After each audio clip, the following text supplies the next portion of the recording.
Good afternoon. If you can try to take your seats, please, and welcome to our session, Supply and Demand, Youth Unemployment in Europe. My name's Anne Duncan. I'm delighted to be the moderator for what is going to be, I promise you, an exciting panel on a topic that is a really big challenge that as we know. It's been a decade since global financial crisis, and in Europe, while employment has started to return to some of the pre-crisis levels, 7.6%, close to the pre-crisis level of 7.2%, it's not the whole story, and it's not even necessarily a good story. For young people, improvements that maybe are happening in the economy slowly are happening even more slowly for them. And youth unemployment rate is still almost 17% across the EU. That's 10 percentage points higher than it is for the rest of the population. But the number of NEETs, or the people that are not in education, they're not in employment or in training, it continues to rise. And that's what really matters. The situation is worse here in Southern Europe. The youth unemployment rate tops 30%. In Italy, in Greece, here in Spain, and that's a number that's, if not unsustainable, it's certainly untenable as well. Recently, the IMF president, Christine Lagarde, emphasized the importance of addressing this issue, with 1 in 4 young people, she said, at risk of falling into poverty, and the repercussions of that being widespread, affecting everything from social safety net, the labor market, to politics. And we're beginning to see the effects of long-term labor market disengagement by a large cohort of people. Poor unemployment prospects have eroded their confidence, leaving them vulnerable and angry, and making them prey for the social and political unrest that we're starting to see the impact of today. There have been efforts to get young people into the labor force. There's a youth guarantee, for example, here in Europe. That's an EU initiative to ensure that everyone under the age of 25 has a good quality offer of employment, continued education or training within 4 months of graduating or becoming unemployed. But there's still enormous work to be done. We'll be talking about that. And we want to discuss what are the generational implications of these continued high unemployment rates, how they exacerbate problems, how they have an effect on today's mobile society, and really what will be the effects of technology, automation, for example. That's only part of it, because we also want to look at how we develop long-term solutions that don't threaten older workers. And as we know, older workers are also experiencing very high unemployment rates here in Europe. We also want to look at how it's building capacity for tomorrow's safety net. And that's a whole nother discussion, but it does relate to employment. Finally, as we're entering here the European elections next month, there are so many critical questions on this issue. And I'm delighted to have really 4 experts that are joining us now on stage. First, Zuzana Venechkova, who is an advocate and expert on social and economic inclusion of European youth. She's also an immediate past board member of the European Youth Forum, the largest youth organization that's fighting for the rights of young people in Europe, and she's a founding member of the European Apprenticeship Network. We'll talk quite a bit about that. Please join me in welcoming Zuzana. Thomas Liebig, who we've seen before, Thomas, is a migration specialist and economist, currently at the International Immigration Division in the Directorate for Employment, Labor and Social Affairs at the Organization for Economic Cooperation and Development in Paris. Thomas, please welcome Thomas. Marcel Jansen is a labor market expert and advisor. He's currently an associate professor at the Universidad Autónoma de Madrid and is a researcher at the Foundation for Applied Economic Studies. Please welcome Marcel.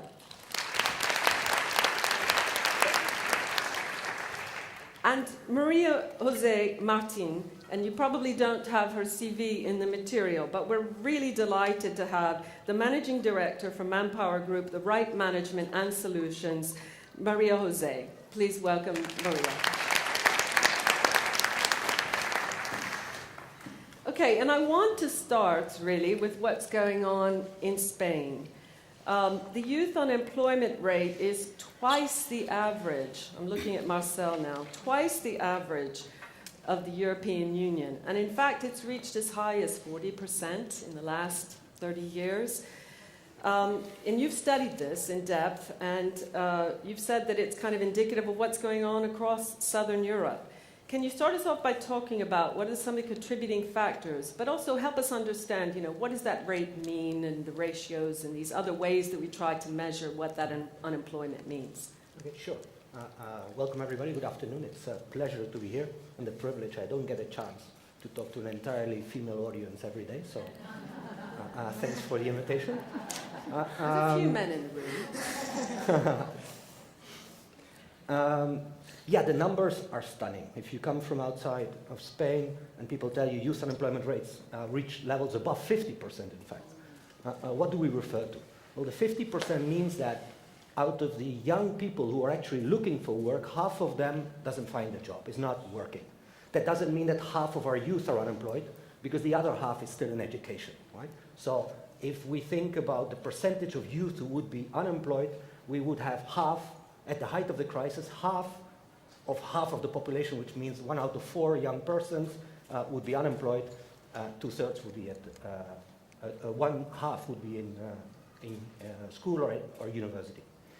But those numbers are still socially completely unacceptable. How can unemployment rates reach these levels in a crisis? Well, there's broad consensus that the underlying factor here is the strong segmentation of labor markets in the south of Europe. There's an enormous difference in the level of protection given to people with open-ended or permanent jobs and people with temporary jobs. The first ones could only be terminated at very high cost and through legal proceedings. Temporary jobs could be terminated at no cost and almost instantly. It's silent, it's quick, and who occupy these jobs? It's young people.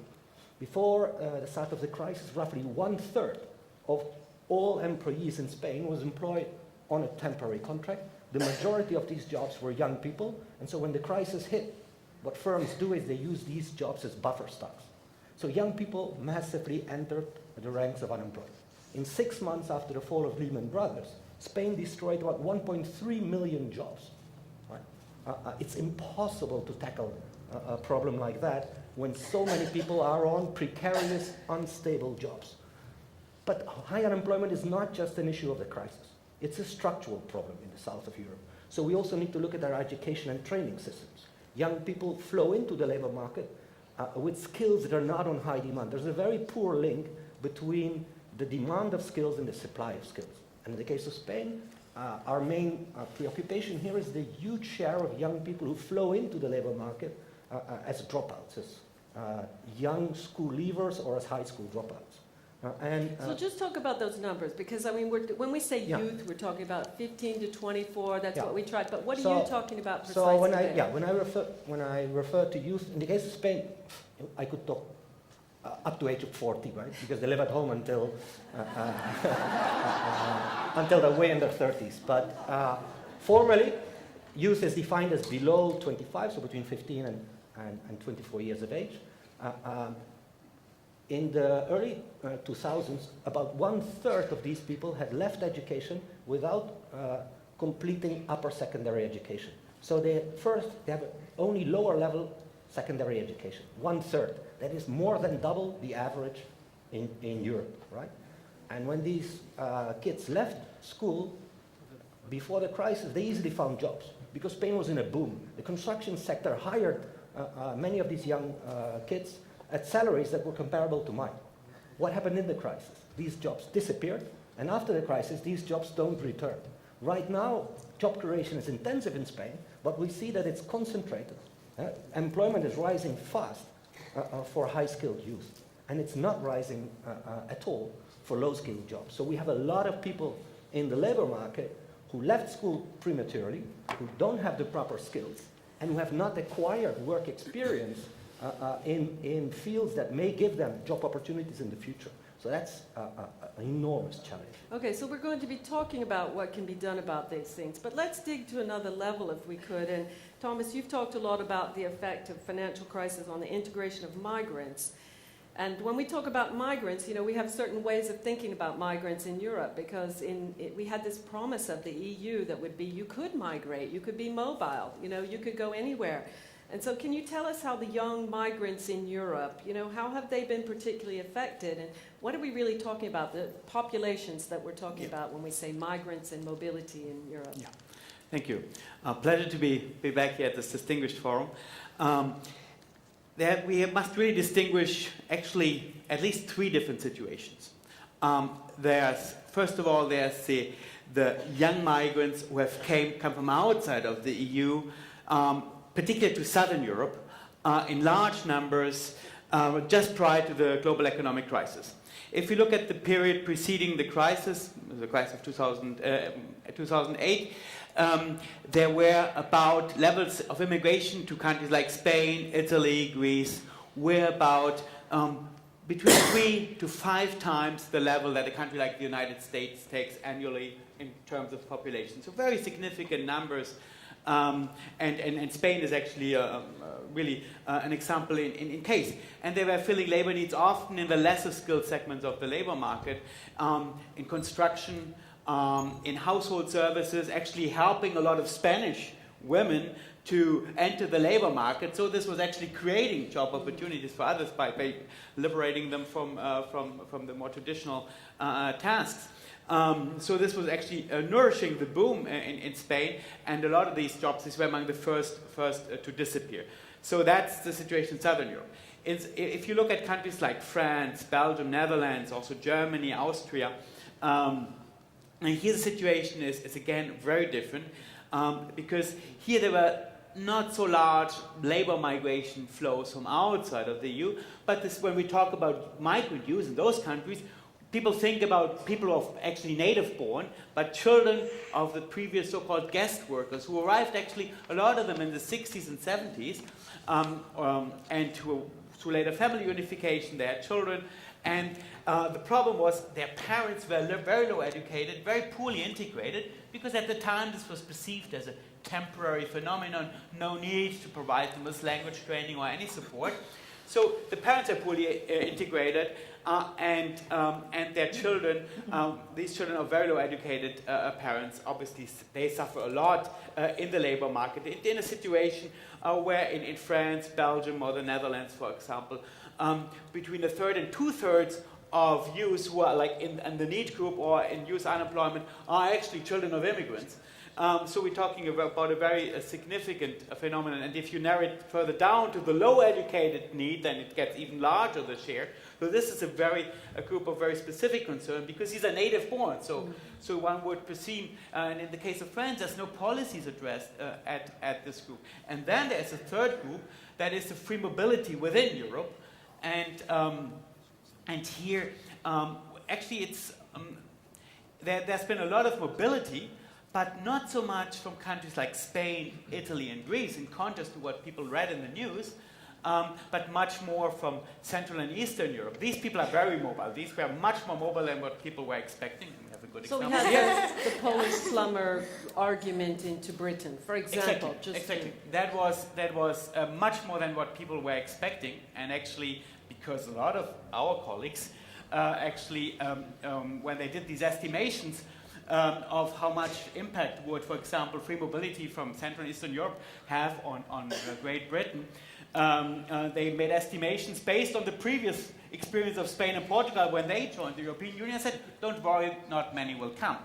But a Pole and a Spanish, it's not the same thing.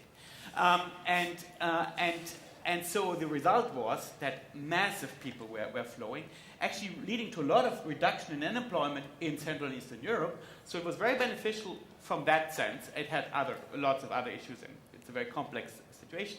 Lowering actually unemployment. So we actually estimated that global unemployment in Europe might have been reduced by up to a fourth through free mobility, but it was not so much Spain and Italy and Greece, for example, who benefited from this. Actually, the most people who flew out of, who left Spain to take up employment, for example, in Germany, where were not native-born Spanish, but were naturalized people from Latin America or from Romania or from Morocco, naturalized Spaniards from Morocco, who were benefiting from the free mobility in Europe. So actually the share of really Spanish native-born people was about 10%, I think, among those who left Spain to take up employment elsewhere. Okay, so we could see it's a very, very complex dynamic, and sometimes these social policies, you put them in place, don't necessarily have what the intended consequences are. So you've talked, Susanna, about the, something called the iceberg, or what you've described as that. Can you explain what you mean? And I think you may have a slide to tell us a little bit about that.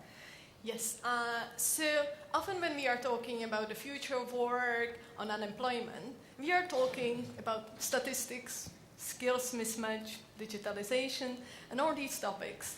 When I was starting to work on this topic, I had really similar approach. For me, one of the most eye-opening moments was when I conducted my research in Spain about the quality of offers which are here for young people. And I talked with so many young people who were just desperate. They didn't understand what is happening, because often they were the first one in their family to get a good education. Their family sacrificed a lot to be able to provide it to them and put a lot of hopes in them. And now they are several months unemployed, and they feel that they failed, and also that they're disappointed their families. Because there's so much pressure on our generation. Because now it's almost impossible to get a good entry-level job when you didn't work during your studies, or you had several often unpaid internships. And for example, I know this really well. Just last May, I had 4 jobs and I was still studying university. And this is really harmful for us, for our well-being, and also mental health, which is often really forgotten in this context. Because the risk of burnout, anxiety, and depression, especially when you see on your social media the success stories, and you're just saying, what the hell am I doing with my life? It's really a lot of pressure, and the stigma which is connected to this topic is really not helping. And it was already joke about it here, but another thing which is connected to it is autonomy. It's for us, it's really hard to become autonomous because the rent prices are skyrocketing now. And it's just one of the reasons why we have to postpone to start our families, because also we are often made to work on the alternative type of contracts which don't allow us to get the social security. So we don't get a parental leave and other benefits. So it's really troubling system for us. And also one of the other things which I wanted to talk about is the troubling concept of having any job is better to have a no job.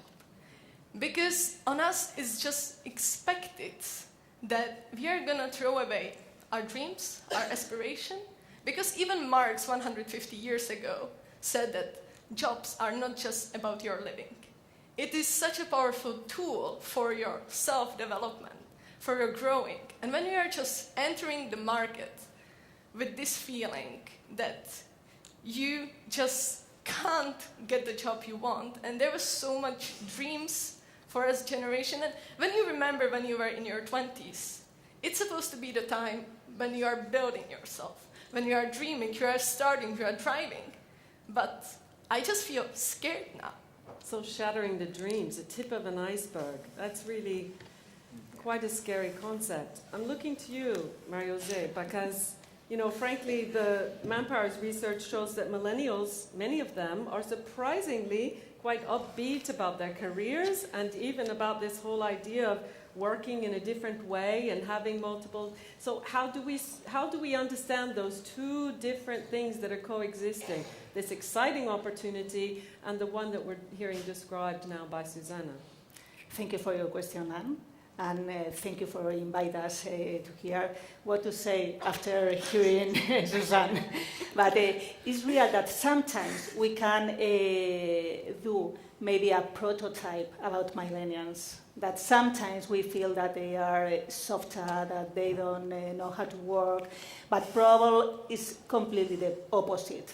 They have birth in a very complex world. They have a growth in a very technological world with less population, with a demographics very complex as well.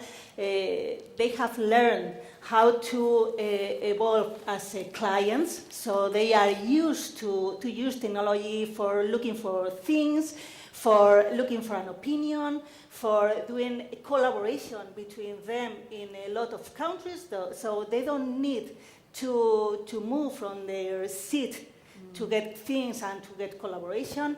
So we need to think that in 2020, third part of population, third part of workforce around the world will be millennial.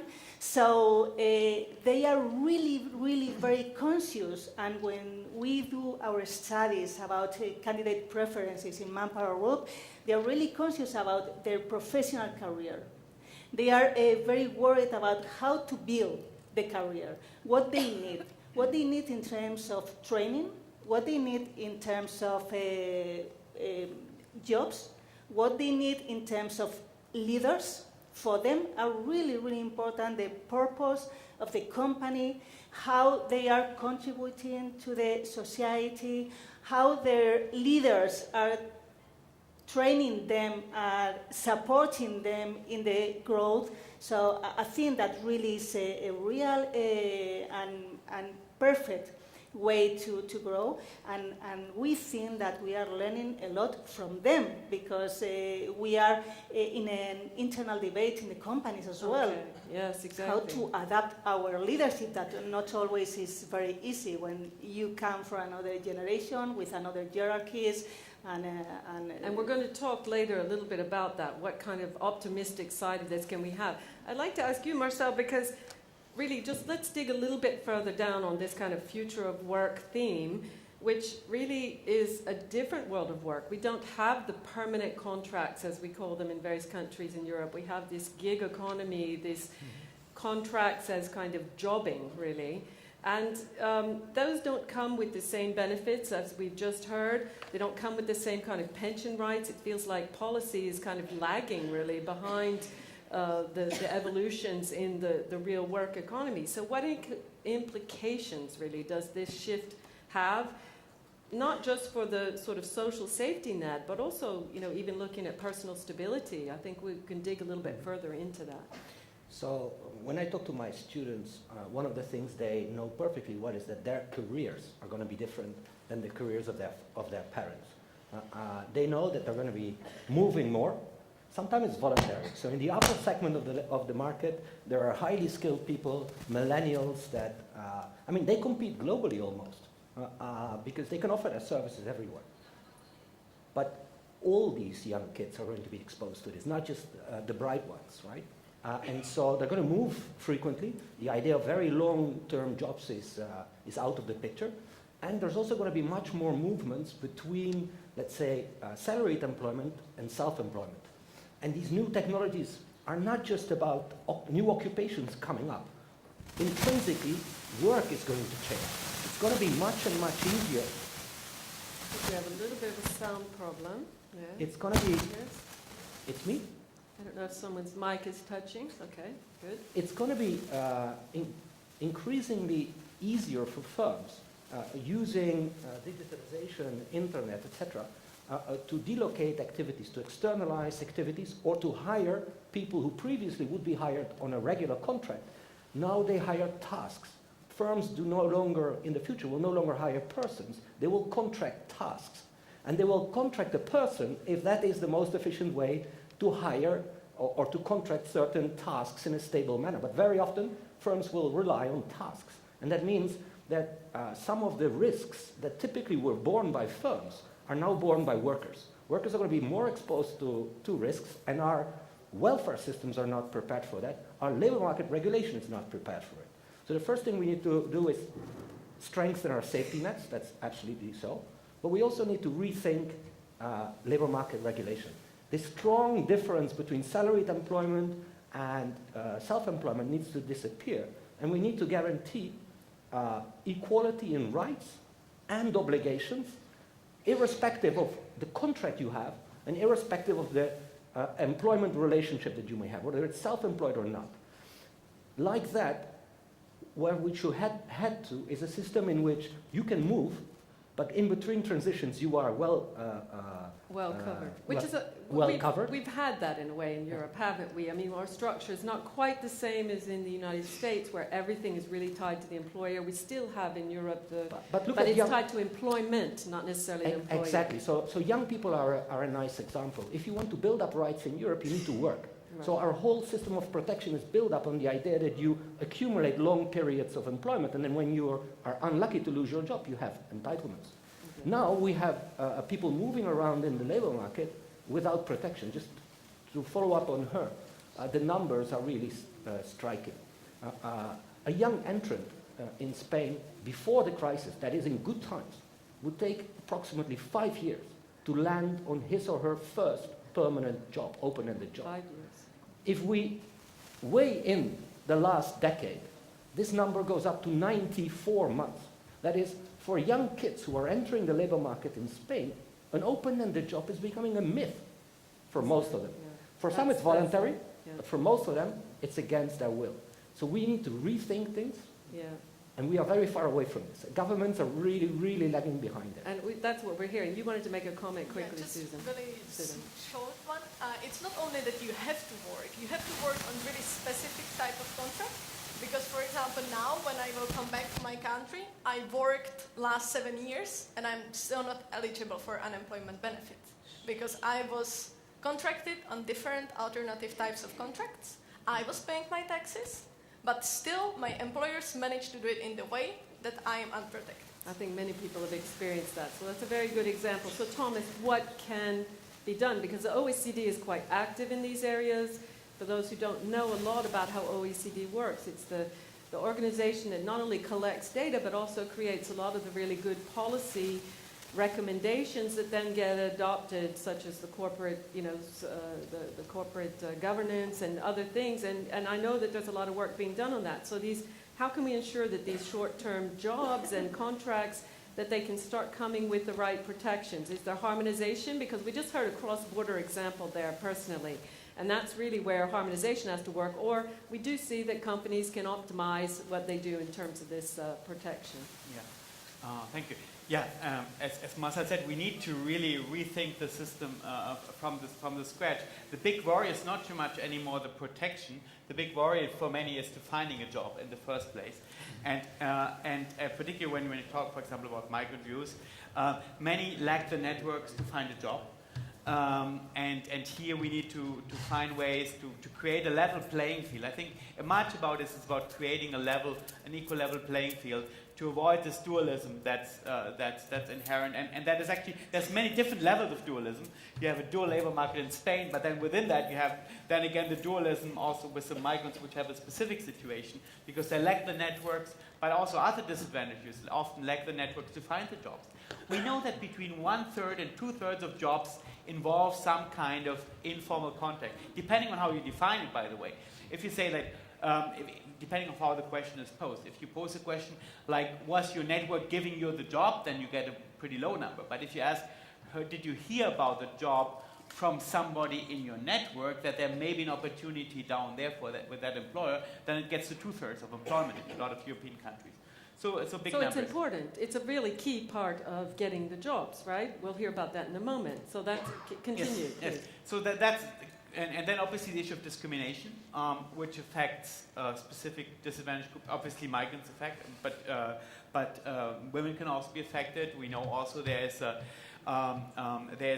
if you come, for example, in France, if you live in certain neighborhoods, and you know this, there's a postcode discrimination. If you come from a high unemployed, a poor neighborhood, there's a postcode. There's established a postcode discrimination. And if you come from one of those neighborhoods and you have, for example, an immigrant-sounding name, in France, you need to write up to 4 times as many job applications with otherwise a completely equal CV in order to just get invited to a job interview. So the issue of helping them to get the networks, obviously preparing for the skills. So there's a lot more to be done in terms of skills training in the first place. And education systems must play a very important role. If you address it just at the moment when people enter the job market, it's too late. Then the issue of matching is a crucial one, and here that's linked with the networks, and here often also the regular kind of employment services are not always doing a very good job in doing that matching. They are just concerned about getting people off the shelf and getting numbers right, but not necessarily getting the good match. Can I interrupt you there? Yeah. Let me ask you that question. Marie-José, tell us about the matching, because that's really what you're in the business of doing. So is there a difference in how you're matching up young people? Are you actually, is the matching working? What ways are you overcoming exactly what he's just described? Yeah, I think that for us the most important thing is how we are working with people. In fact, to make sure that they match the jobs that companies are offering. When you ask to the companies, always the companies wants the perfect candidate. Proactive, flexible, change maker, 2 languages, and so on. So they have to be absolutely it's the impossible goddesses. candidate. They must be gods and goddesses, right? When you ask someone, you, me, everywhere, what do you want? Your list is something like that, but it's not real because at least and they maybe are not necessary for the job. Yeah, you need to work with the candidates, and in Manpower, depending on the level. And we are working with them a lot in terms of skill revolutions. What really the companies are looking for the soft and hard skills, and how we can help them, how they are building the network, that as well is really, really important. How do you manage the social nets, the LinkedIn or Facebook or so on. So how do you are connecting with the places where the jobs exist? And as well, we are working as well with the people that is training the candidates. So we need to work as well in terms of education, because we need to connect very, very close the education system, the schools from the primary levels to the university levels with the companies, to make sure that we close the gap between the skills that we are really asking for and the skill that they are working with the candidates. Let's go into that, because we're now on to difference between what can be done really by the employers in the private sector and what are the structural reforms and the policy implementations that need to take place in order to align work, skills development, and periods of these apprenticeship, as we've talked about, and other things. So I'd like to, let's just ask Susanna about the experience curve. You've said something exactly along those lines about that. Are young people willing to trade money for experience? Yeah, well, I forgot I need to use the mic now. So my main message here is really clear. Unpaid internships are a violation of human rights. Because, I put there some jokes not to be so pessimistic all the time. Because every time when I'm talking about this topic with the managers, I ask them, do you want the rich candidate or the best candidate? Because getting experience is not going to pay your rent. I had the unpaid internship once. Everything what I got was a box of beer. Like, I know I'm from Czech Republic, but even there you cannot pay with beer. And so this is putting us in really precarious situation, because no one wants to hire you because of the lack of experience, but you cannot get the experience when no one wants to hire you. And this is also making the social differences between young people even harder, because not everyone can afford to work for free. And I have a friend who worked 80 hours per week, having extra jobs during their internships to be able to survive during that time. And this is not influencing only your health and well-being, but it's also influencing your work performance. Because then there is, again, difference between the people who can be supported by their families and they can focus just on the internship, and the ones who have to also care about their survival. So often I hear the argument from the employers, okay, we are not going to provide internships then. Well, there was several cases, and there was one EU institution which decided, okay, we are going to stop provide unpaid internships. And it took them 2 weeks until they were starting to break down because of the workload. And it took them just 1 month to hire all the interns back and start to pay them because they finally realized that it's actually investment for them. So I think, and it is starting to happen. There is some of these name and shame in a way that is starting to make that happen. Tell us why you support the Youth Guarantee, for example, that kind of project. And I'd like to dig down a little bit about why that's not necessarily, and this is a European project, if you want to just go ahead and tell us why you support it. And then I'd like to ask Marcel a little bit more about why it's kind of complicated and we maybe need some other solutions. I would say that I also think it's complicated. I agree with having approach and commitment to try to help young people. So the basic idea, it's fine.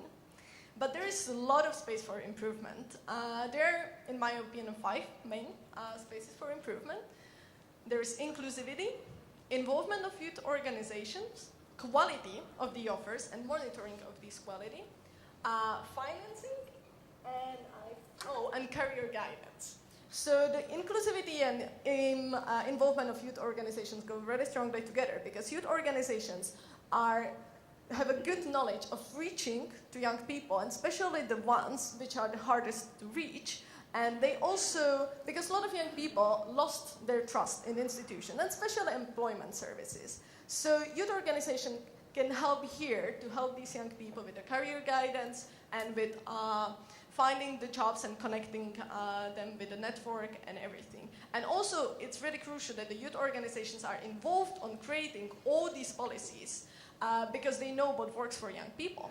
Also, the career guidance is really crucial here because one thing which is often forgotten in the context of the career guidance is also awareness about the social and labor rights. Because a lot of young people are trapped in this kind of contracts because they don't realize the consequences which it has on their future work. They don't realize that, yeah, it looks nice that now I'm not going to pay so much taxes, but they don't realize that they are not going to get any type of support. They don't get a parental leave, they don't get a pension, etc., etc. So it's really important to have a... So tell us a little bit about what we can... I want to bring in 2 elements of this. One is about entrepreneurship. We've had a big push.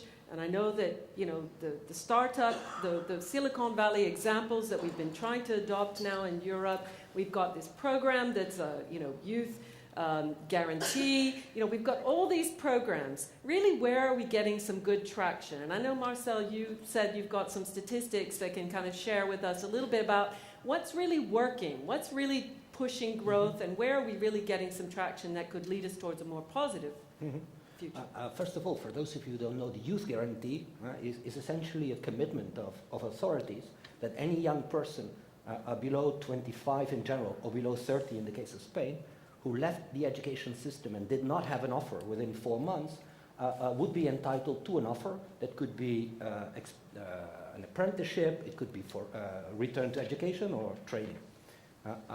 So at first phase, that seems like a nice initiative. In the case of Spain, though, we had 800,000 young people who could be eligible for that. 800,000. 800,000.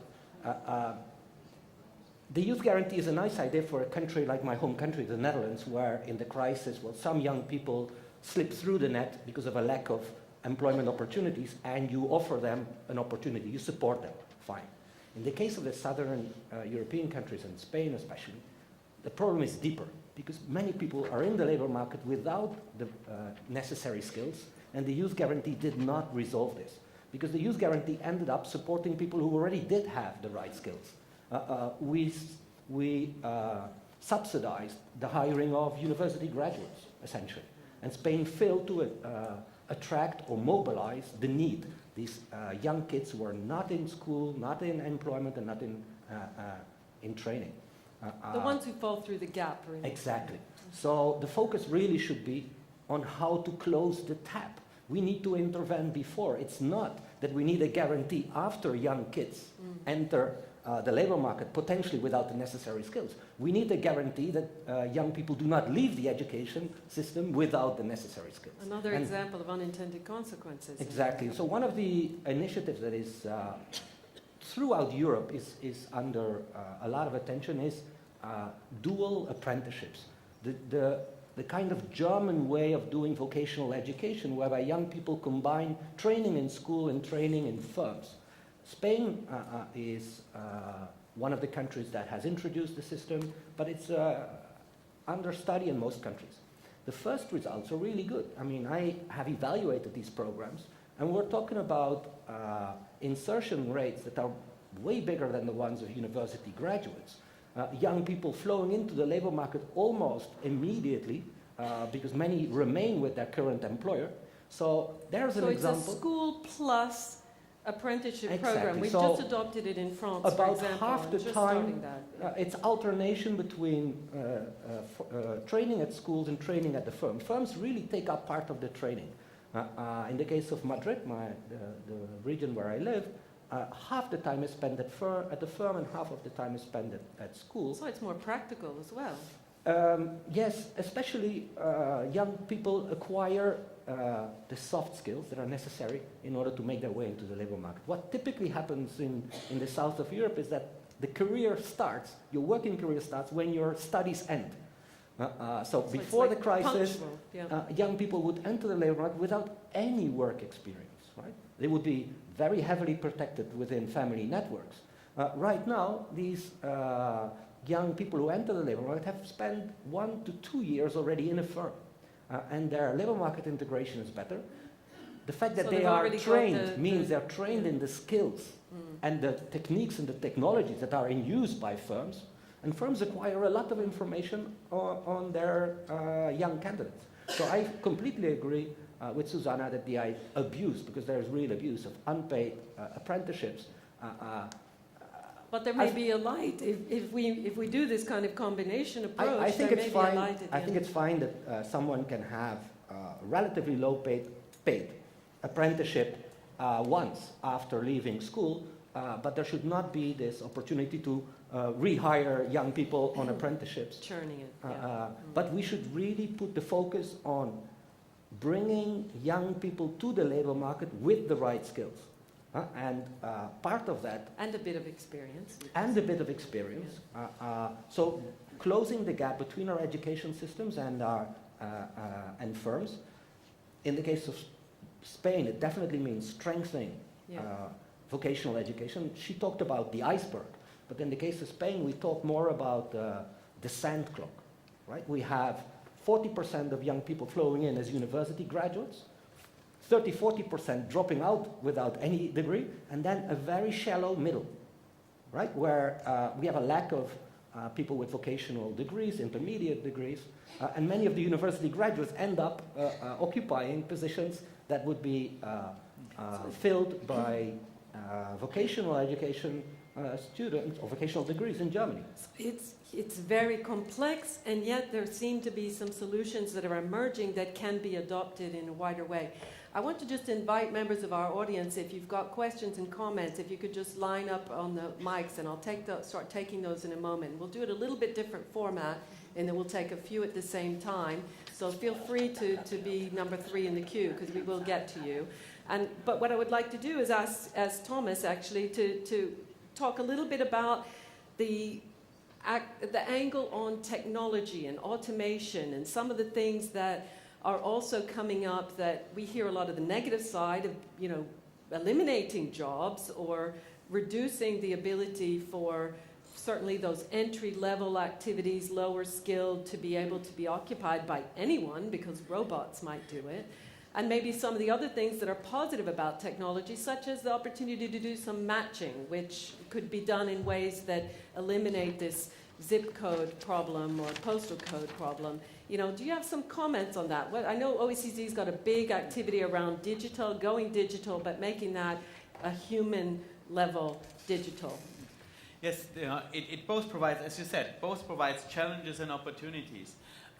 We know that a good share of jobs are at the risk of automation. And at the same time, for example, migrants, the people who I'm mainly working about, they're much more represented among those who are in these kind of jobs that are at the risk of automation, and young migrants in particular, and children of immigrants. So there's clearly an issue. At the same time, Technology will help to better learn language, which is obviously a key obstacle for mobility and for the integration of people who have just arrived, and including even for young migrants who have been in the country for some years. It provides for better and more neutral information about job opportunities, so perhaps in the future networks will play less a role than up to now, so that and it will help to find better matching opportunities. Even though up to now, that still leaves a lot to be desired. I mean, networks, we really haven't seen much of a decline in the importance of networks, because at the same time, you have an upskilling of jobs, and the more skilled jobs, they demand more networks. That's where the networks come more in. So that continues to be an issue. And networks, that's where everybody can help something. I mean, the most successful programs that we have seen in terms of integration are the kind of mentorship programs, where people with experience like you, or the people working for you or with you, take some disadvantaged groups, young people, and help them to get a first experience, or to tell them, well, listen, there might be a job here. Oh no, this letter of motivation, that's really not, if I were to see that, I would say it right away. Very proactive. And this is knowledge which a lot of the disadvantaged youth don't have.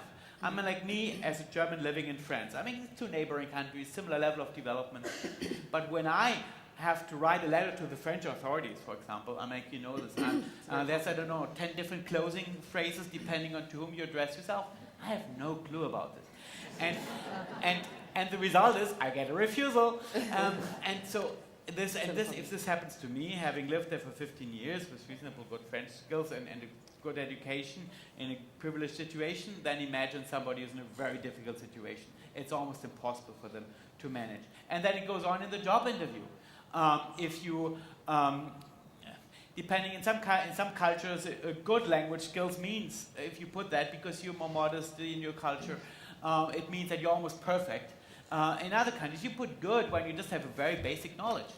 And obviously, depending on that context, or in some countries, it's very common to provide extracurricular activities. In others, it's completely uncommon. And if you would not, and if in the former countries, a candidate from the latter countries, or will lacks that knowledge, would provide an application letter and would not put that he or she has volunteered in 5 different associations, he would consider somebody who's completely asocial who I don't want to have on my team. It's very true. In Europe, we have that cultural complexity in droves. So we could keep going on. I think we've got a couple of very good examples of what can be done. Let's take these first 3 and then we'll see what we get. Comment, very short framed question, and then we'll go to the next person, please. Thank you. Sorry, the microphone is not working, I believe. Is that mic on? Is that better? There we go. Okay, Camelia Sofia, Canada.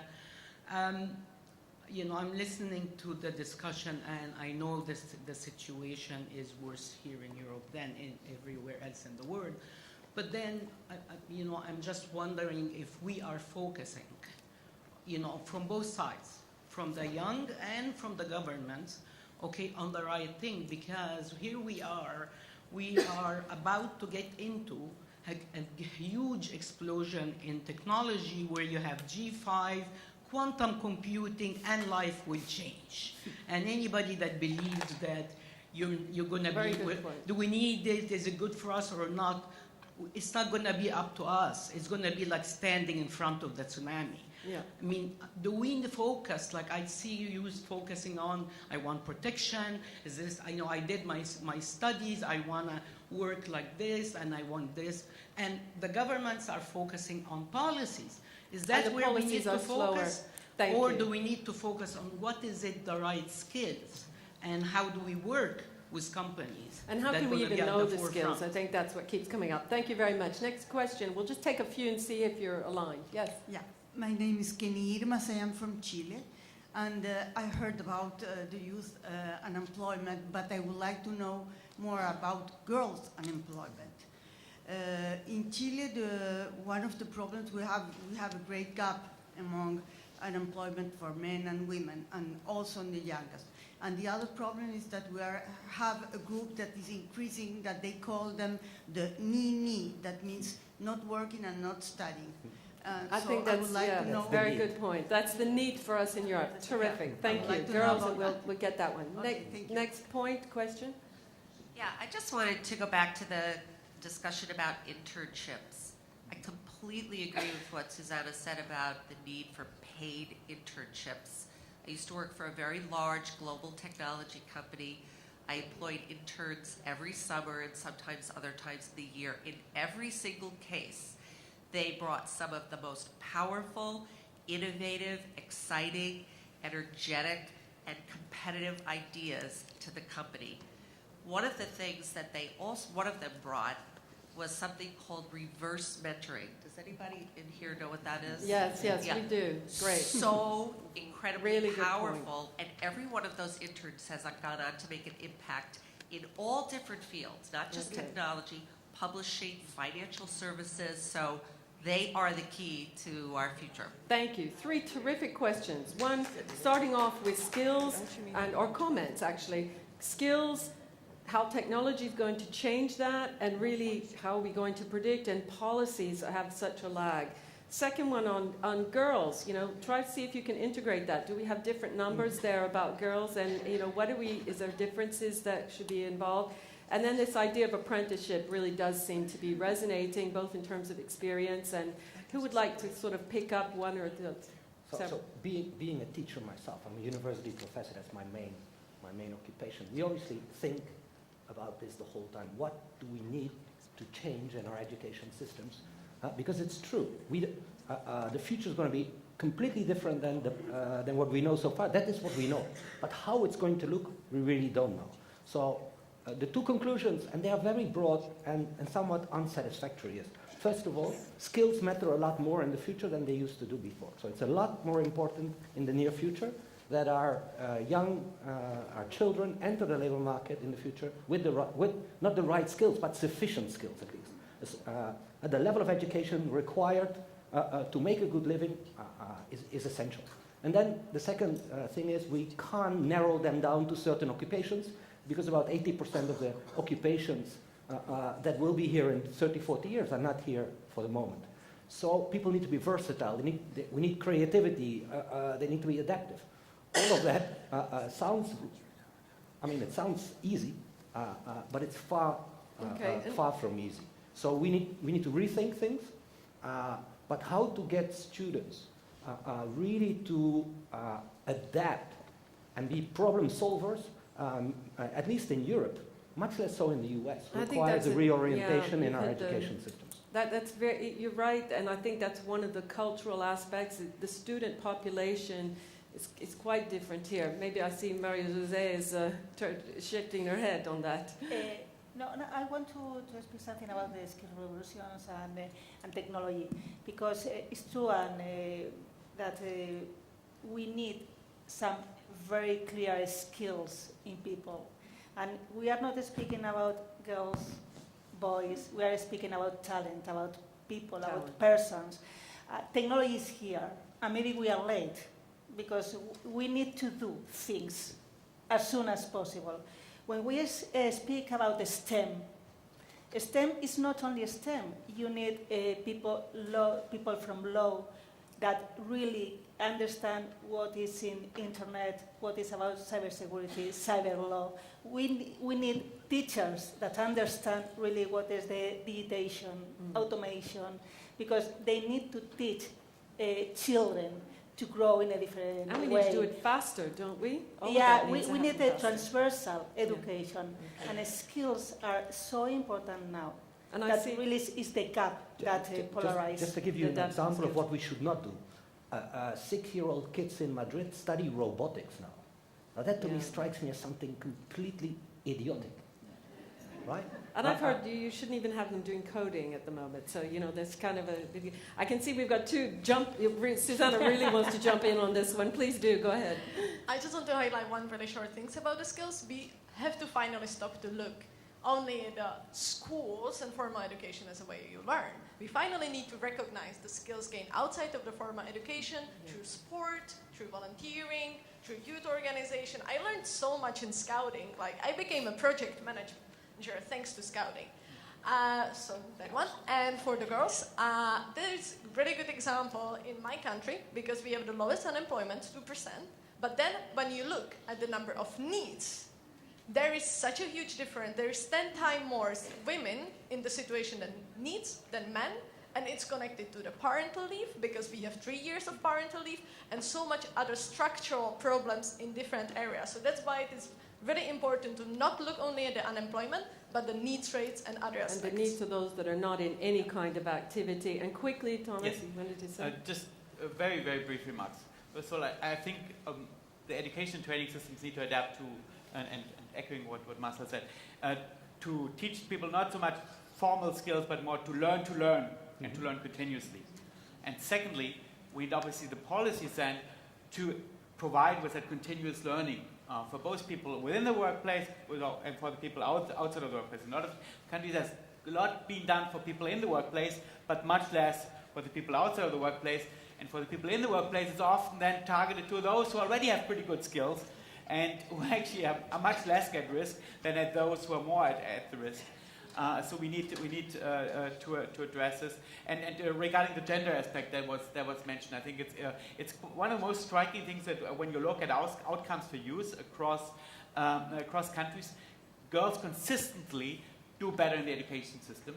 They have higher skills. They continue more on. And with migrants, it's even more striking. Often, perhaps, it's also this, like breaking out of the traditional role modeling. So we see that's a huge opportunity. And I think the issue of entrepreneurship that was also taken up, I think there's also great potential here because it's a way where you can more easily also adapt to child obligations, perhaps because you can do it from home or you can adapt your working hours.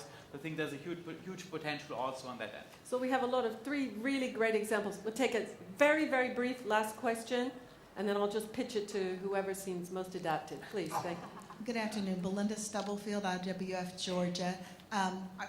Someone spoke earlier about what zip code you're born into and translating that to the size of your parents' pocketbook.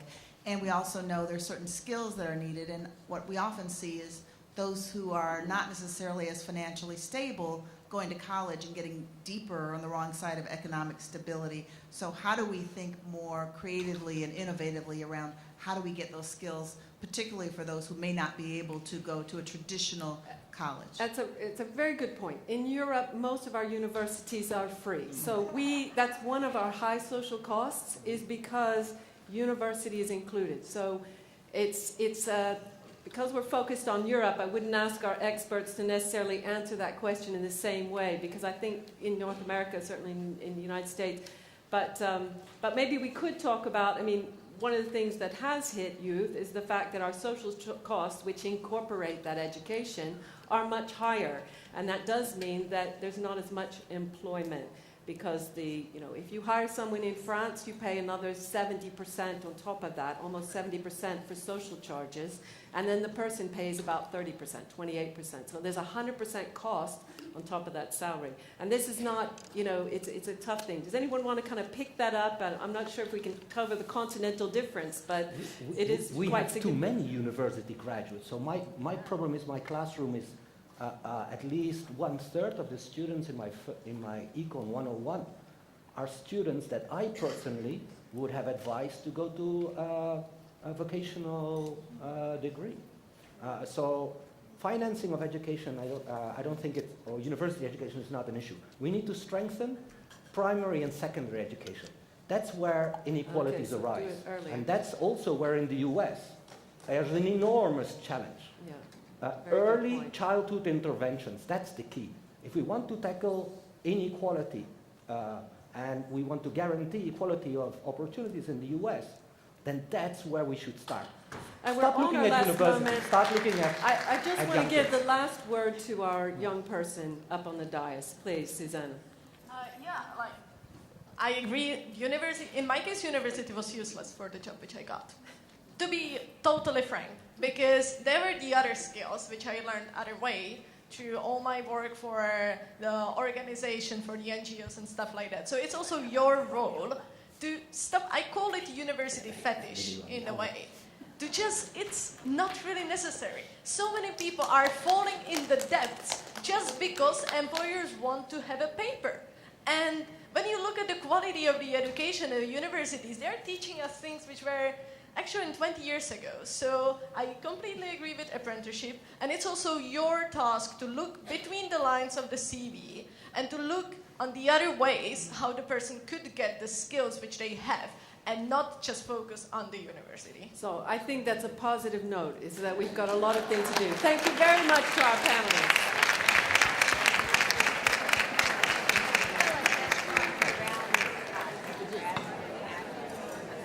Very controversial, but I wouldn't have expected it.